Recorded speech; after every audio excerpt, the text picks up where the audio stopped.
Welcome to the Radical Lifestyle Podcast, brought to you by Generation to Generation, where you will be inspired by the past, equipped for the present, and prepared for the future as we engage in conversations with people from around the world.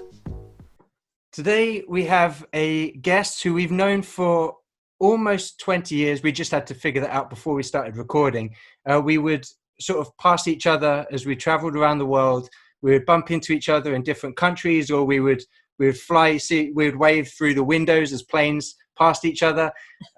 He came to Israel with us on one of our trips, but someone that we've journeyed with for a long time is Joel. Joel, for those listening, can you just say a bit about who you are, where you're from, and what you do? Sure. Yeah, it really has been amazing, the journey with you, Andrew, Daphne, and, I just love you guys.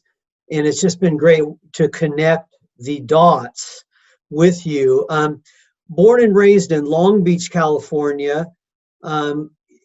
Basically, the first time that God called me into ministry was in a small group at my parents' house.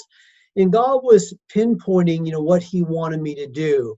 That is, focus on small group ministry, house to house, and getting the people out of the building and into the open air, kind of like John Wesley, getting them outside where people are. And so, that has been basically how God has directed me and in my ministry, is more of a house to house, getting back to early church ministry, making disciples through a real simple form of church, really like the early church. And so, I want to be like John Wesley in so many ways, getting people outside of the building and helping them to make disciples in a simple church context. And so that has really resonated around the world, and more churches are seeing themselves not just from a pulpit, not just through programs, not just through ministries, but in house to house. All that to say, Andrew, God has pinpointed my ministry in that direction, very much unbeknownst to me. I would not have thought I'd be doing this. But, it's interesting how God pinpoints what he wants us to do. And it seems like that has been the area that he's had me focus on. That was the area that I did my research in under Peter Wagner. And so, suffice it to say, that's where I'm at today. And before we go on, for people listening and they want to check out your materials, where can they do that? Yeah, we have a website called Joel Comiskey Group. That's like Comiskey Park in Chicago, Comiskey. And so, we on the site, we have videos, we have articles, daily blog, of which you guys are a part. And yet, if you click the Espanol, everything is in Spanish, because we were missionaries in Ecuador for 11 years. And thus, I would say that probably I have more influence in the Latin American circles, because we do speak fluent Spanish, and there's a real hunger to do this in that context. And then how did you go from, talk a bit about your missionary days, and then where was the transition from doing this to then moving into this focus on the cell church world? That's great. Yeah, really, I have to admit, it was in Ecuador that all this really began to take off, that some guy came to our pretty much program-based church with just some guy's version of small groups. And I began to run with that, and it just took off, and the church began to grow. And then I did further research under Peter Wagner, went back to that church plant. And so it became sort of a model cell church in Ecuador. And then books followed. So all that to say that really it was in Ecuador that we really began to see revival through small groups, the Holy Spirit taking off, and then Latin America. So really I learned a lot of these things in the Latin American context, in 2001, all of the missionaries were asked to leave Ecuador. We headed back to Southern California and began to experience this cell church stuff in Southern California, trying to figure out how this looks in a North American context.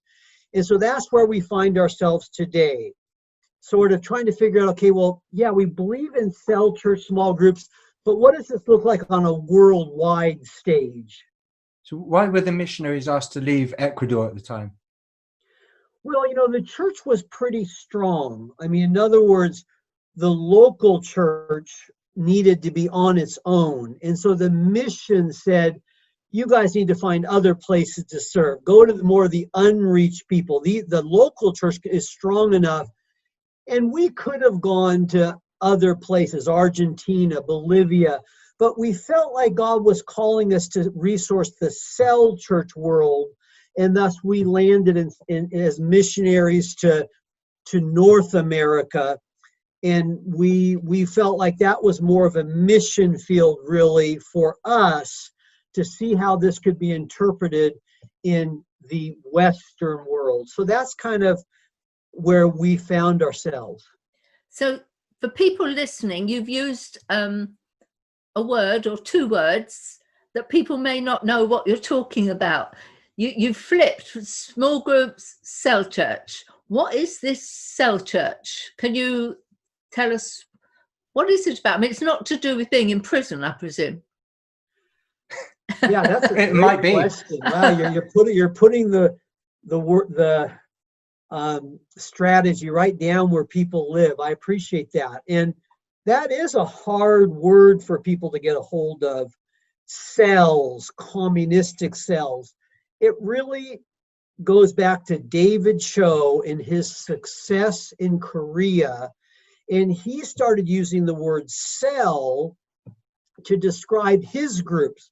25,000 cells. It lit the church on fire. It became the largest church in the history of Christianity, but he used cells to describe his small groups, referring to the human body, the cells in the human body multiplying, but there's one body, there's one church. That word caught on, and it became, you might say, the nomenclature for the rest of those following that model, including Latin America and all over the world. But you're right. What does it mean? It simply means small groups connected to the local church, but not just small groups as a program, an appendage, but rather as the church.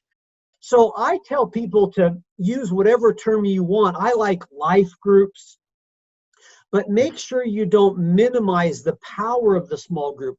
You want to see that as the church, your small group as the church.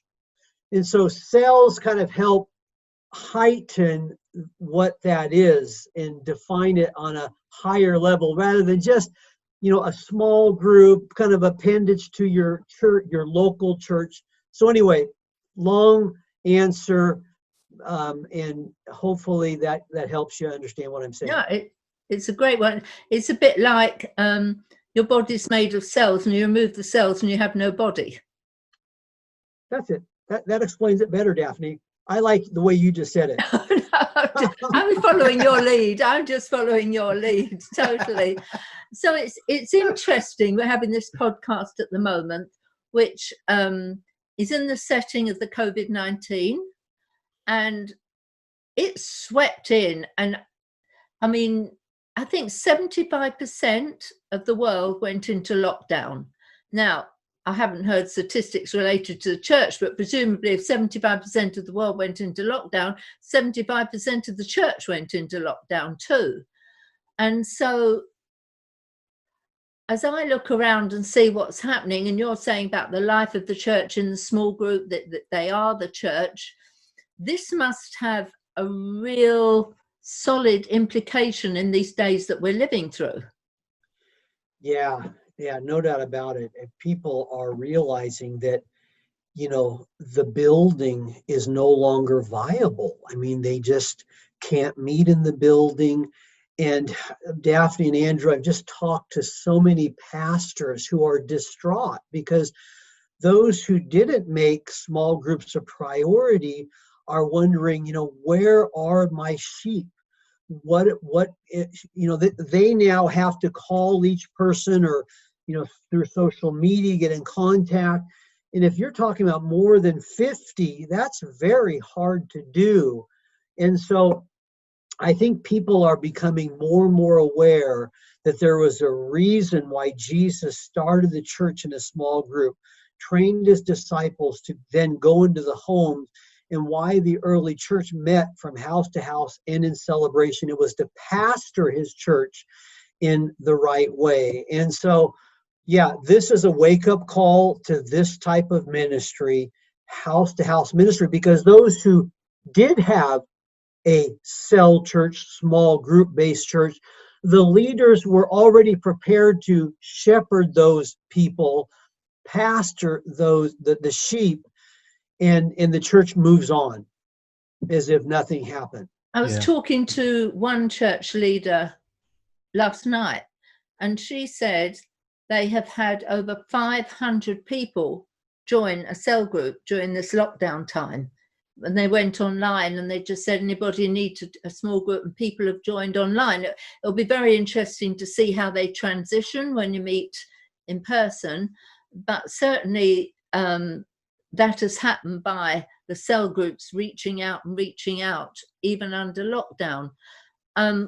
When you mentioned about the early church, comes to my mind is that Moses got totally overwhelmed. And he went to his father-in-law and said, or his father-in-law came to him and said, you can't keep this up. And so, Jethro's advice is also applicable today. That's right. Jethro's advice that, break it down into groups of 10, and that's the manageable size, and don't do it all yourself. So I think that word is more and more becoming clear to pastors, and hopefully as they're able to go back into their churches, they're going to take this small group thing seriously. That really their role, Ephesians chapter 4, verse 11, equip the lay people to do the work of the ministry, the pastor of the church. And so I'm hoping and believing, as you are, that this is going to have long-term impact, and it will change the way we do ministry. Yeah. So we're Generation to Generation. That's the name of our ministry. Now, I can pretty much guarantee that everybody listening to you will be thinking adults. Pretty much guarantee that. They read the Bible, everyone, church, all the people, they translate as adults. So can you help me understand if you're talking about adults only, or have the next generation got any place in this model of cell church? Well, Daphne, I know that you're priming the pump here because I could go on and on and on. And of course, you two, that's been your rallying cry, your trumpet cry.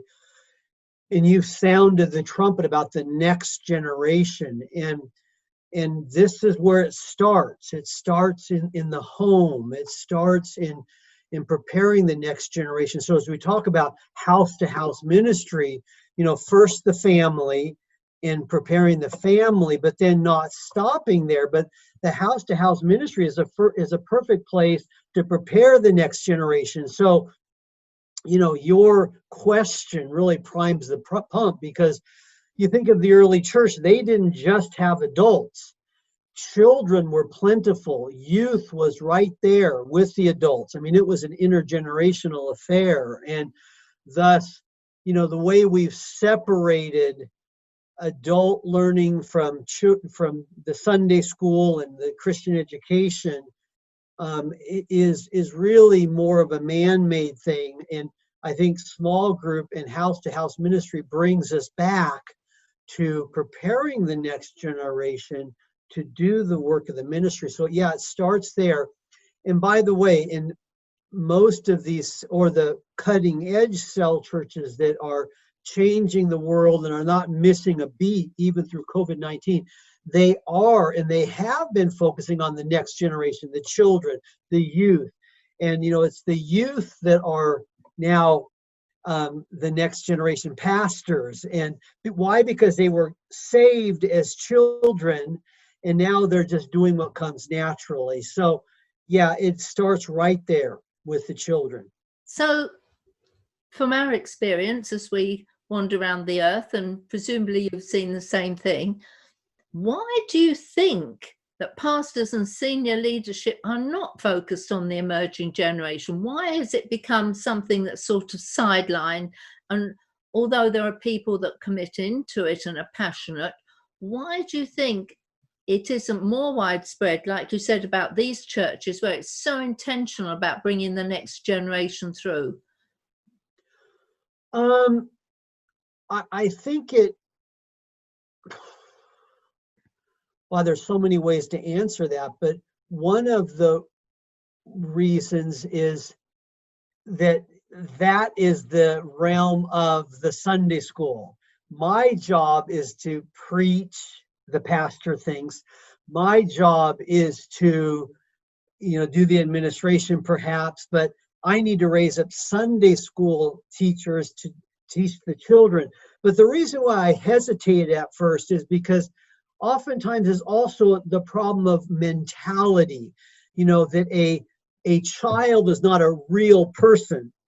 And that's really what comes to my mind. That's why my mind was just twirling, is that really I've had a kind of a conversion, really, of understanding that, I need to get my head around that child is every bit as much of a person as a youth or an adult.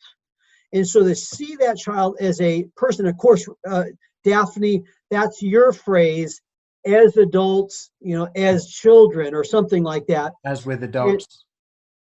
What's that? As with adults. As with, I forgot the with. But, that is such a truism that, it's the mentality that those children have to wait until they become youth, and then we will deal with them, but not really getting them involved, not prophesying to them, not letting them pray, not letting them minister. And so then, they're not ready because they haven't been doing it as children. Suddenly they're not, or they're bored as adult, as youth or something like that. So we need to start with the children. I was rather shocked, even from what I've seen in other places, but we were on a boat and we were with a ministry in Brazil. I'd like to say up front, it wasn't PARS, in case people are listening to that and know we're associated. It was not PARS. That's what I was thinking. Ministry.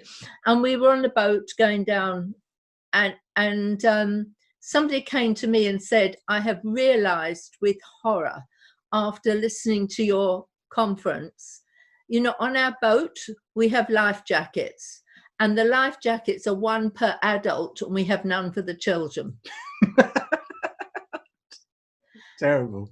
And I thought, that is a good analogy. Let's make sure all the adults are okay, but we have no spiritual life jackets for the children. Yeah, we sometimes we say to conferences that we have three churches. We have the children, youth, and adults. We have three churches in one church, and there aren't many that we've heard of that do this. But like the church that I go to here in England, the pastor said, "No, actually, I'm the pastor of everyone. I'm the pastor of the children. I'm the pastor of the youth. I'm the pastor of the adults, not someone else." And so he now once a month goes and he runs the children's ministry. So once a month, the senior pastor is missing from the pulpit because he's with the kids, because he recognizes, now I am the one who's responsible for these people. But yeah, we don't hear of many churches that the pastors have taken that kind of seriousness when it comes to the next generation. I'm going to say something that could lose every listener at this point. Well, we'll notice on the statistics. Yeah. So. I have a theory that one of the reasons why it's not the whole reason, knowing that you've said some, I've said some, but one of the reasons why children do not have the priority, fasten your seatbelt at what I'm going to say, is that they don't bring in a tithe. No, I don't think that's fasten your seatbelt type of a state of a exhortation. I think that is a truism. I mean, think about it, that, pastors do need to survive. They do need to care for their family, and thus, they're thinking, okay, I need to care for so and so that will bring in a tithe. And it is true that children's ministry is sacrificial ministry because they cannot support the bottom line. And Daphne, as you have heard, I've heard that cry over and over from those who really want to make this generation to generation thing a reality, is that those workers are saying, we need help from the parents to open their homes, to make this happen, because it won't happen because children can't make it happen. They need the adults to make it happen. Now, maybe I'm kind of switching topics, but if you want to just talk about from the pastor's perspective as well, there is a financial reason, no doubt about it.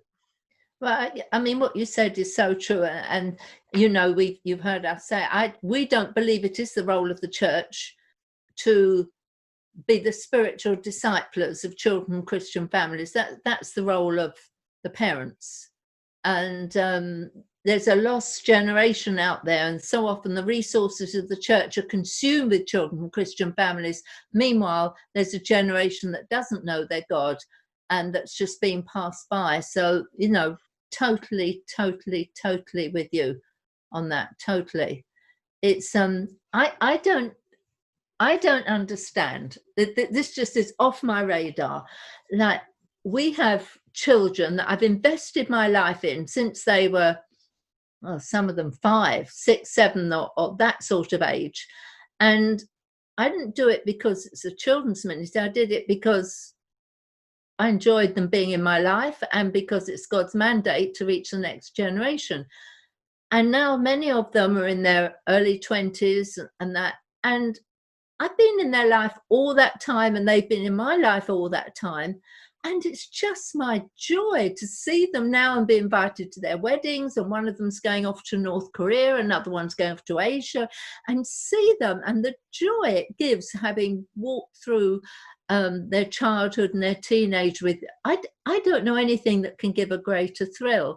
So it grieves my heart really that joy and that reward isn't experienced by more people.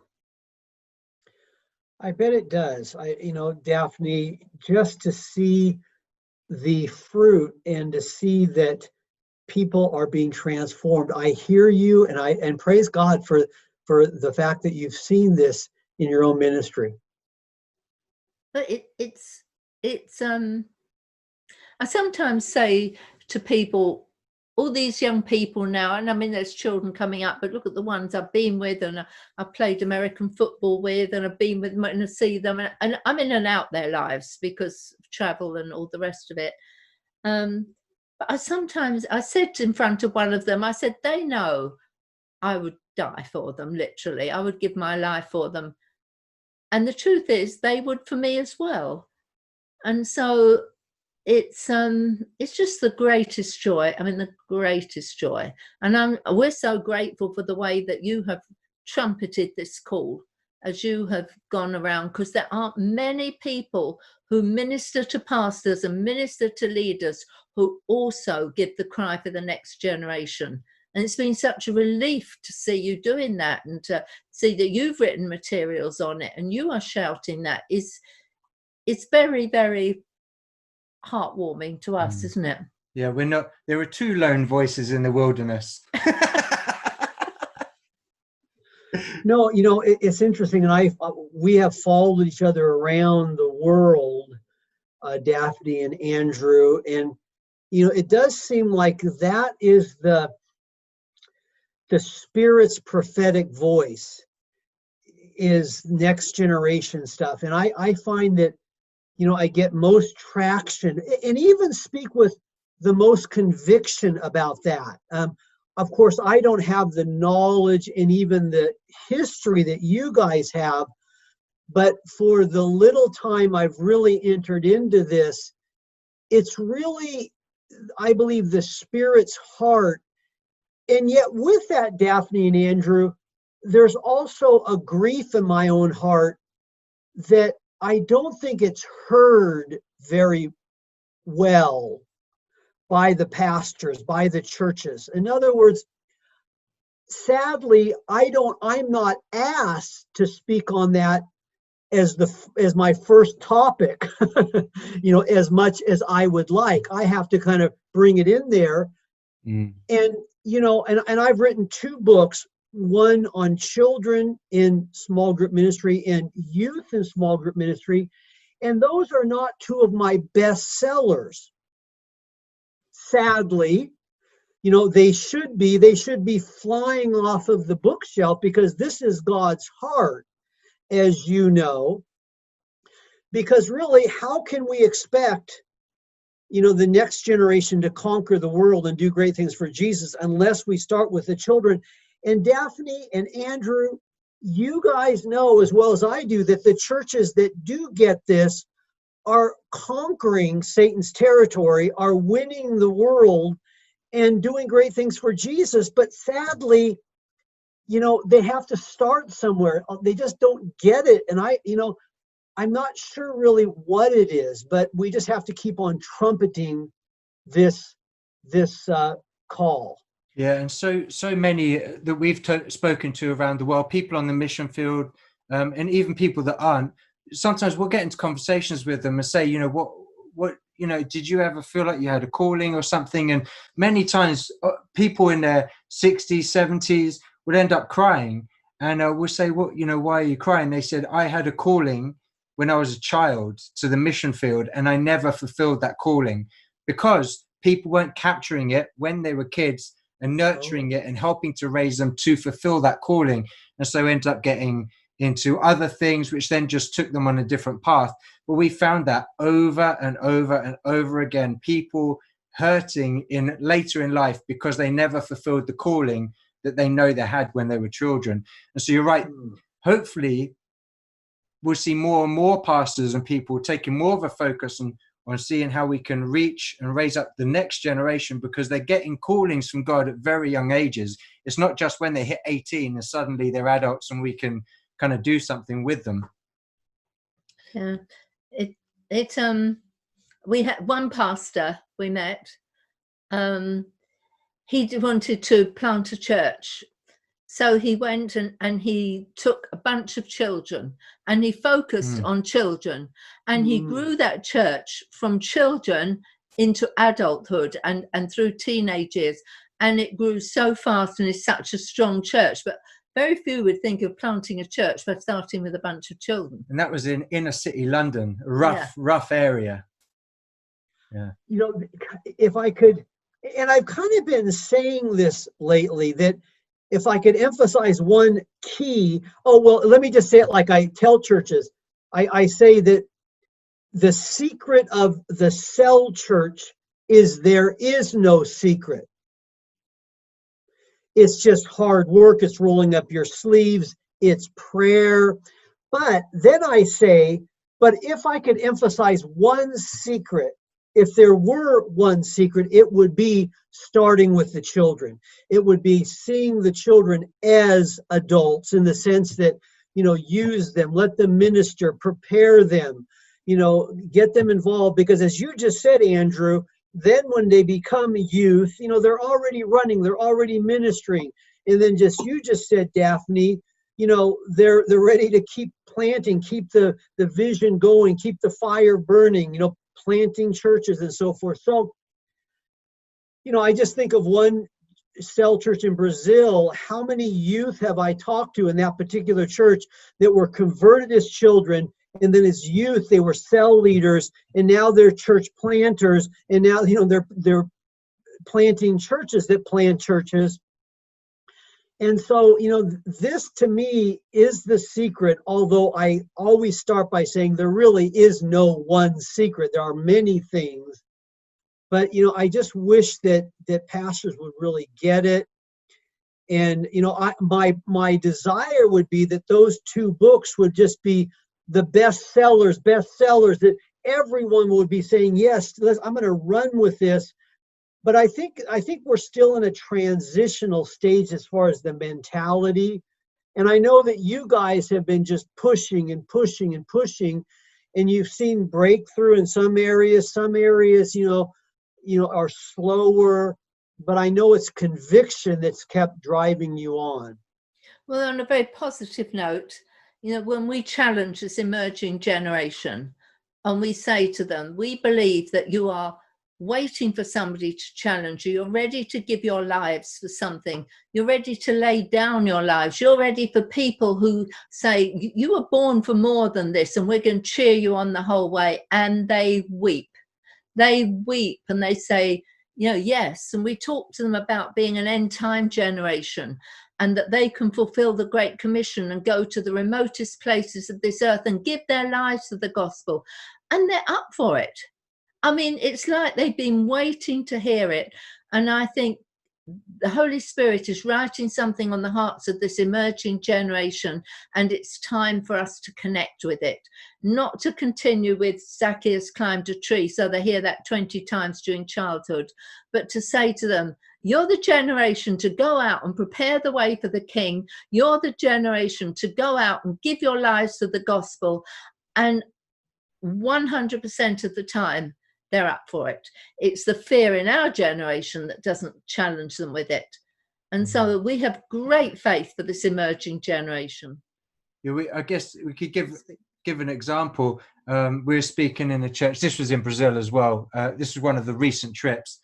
We were talking to one of the leaders of the network that we were speaking at, and they said how we spoke in one of their churches, and afterwards they knew we'd gone there. And so the leaders of the network went after us to speak to the young people and said to them that I know that the Kirks have been here, and I know the kind of message that they would have given you. And so they said to them, there's this city in a mountain that no older people can get to. Through chunks of the year, you can't get in or out because of landslides and things like that. They said the older people, they can't get there, but you can. This next generation, you can get to that mountain. And there was no sort of Christian representation in that mountain, in that city. And so some of the young people said, yeah, okay, we'll do it. And so this group of young people, headed up by an 18-year-old, they went and planted a cell group in that city, in the mountain, and they multiplied it into 2 and then to 3. And then the leaders of the network said, okay, you've got 3 established there. Now you see that mountain, there's another city. Can you now plant a cell group in that mountain as well? So you then had this 18-year-old who planted 4 cell groups in these 2 mountains, just as an example of us going. And then the leaders taking it seriously and they say, okay, we'll give you a serious challenge right now, concrete offer, go and do this. And the young people rose up to the challenge. That's amazing. Wow. Just, the fruit of talking about this, and then some people actually doing it and planting churches. And I believe that Jesus is going to raise up a new generation. I believe that the best is yet to come. Yes. But there's one thing we say, and I am adamant about this. Many call this the Joshua generation, and they're the generation to enter the land. And I say, no, I am not going to believe that. I am not going to model my life around a situation where Moses was disobedient and dishonored God before the people, and the end result was Joshua entered the land. This is the time when Moses and Joshua enter the land together, and let's do it together. So I don't go with the Moses generation. I go Joshua generation. Joshua generation. I go with the Moses and Joshua generation entering the land together this time. We're doing it together. Yeah, both, because we need each other, don't we? We need the wisdom. And Daphne, by the way, I believe you're still very young. So I would not, you're just like a youth. I mean, you're not over 40, are you? I'm not yet. Next birthday. Okay. So expect a card my next birthday. Well, it's been really, really, really good talking with you, Joel. Really good. We've travelled a journey in life, and we've travelled a journey on this podcast because we do share very similar passions and heart, and for that we're grateful. Yeah, and please pass the love on to the family. as well. Hopefully all this stuff lockdown will lift soon and flights will start going and we can start bumping into each other again. But we always look forward to seeing you and getting to catch up. Yeah, thank you. It's always good to connect. So this will just be one time among many. Thank you for inviting me onto your program. I'm really excited about what God is doing through you. And you. Thank you. And we'll look forward to next time. Thank you for listening to this episode. If it inspired you, please rate us and subscribe on Apple or Google Podcasts, Spotify, or another podcast platform.